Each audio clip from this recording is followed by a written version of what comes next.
თიანეთში წყალმომარაგების სისტემის რეაბილიტაცია დასრულდა 2500-მდე ადგილობრივი მოსახლე უწყოთ რეჟიმში მაღალი ხარისხის წყალს იღებს. მდინარე ვერხოლზე ახალი წყალმიმღები ნაგებობა მოეწყო, სადაც რეზერვუარებისა და წყალსადენის ქსელების მონტაჟი განხორციელდა.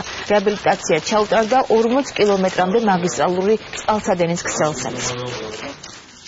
Გარიძეების თემის 6-ვე სოფელს უკვე 24 საათიანი წყალმომარაგება აქვს. პრემიერ-მინისტრის დაპირების შესაბამისად მათ უწყოთ რეჟიმში მიეწოდებათ მაღალი ხარისხის გაფილტრული სასმელი წყალი.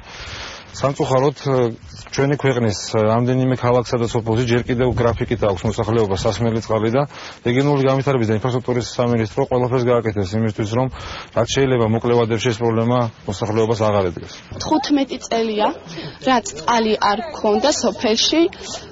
ჩვენ პირადად მეზობლისგან ვეზიდებოდით ჭიდან წყალს. დაახლოებით 2 წლის წინ დაიწყო ამ პრობლემის მოგვარება.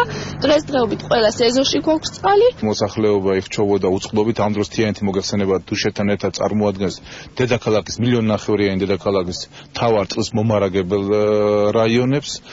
შესაბამისად დღეს მინისტრთან ერთად ჩვენ გავხსენთ 6 სოფლის სრულიად ახალი წყალმომარაგების სისტემა.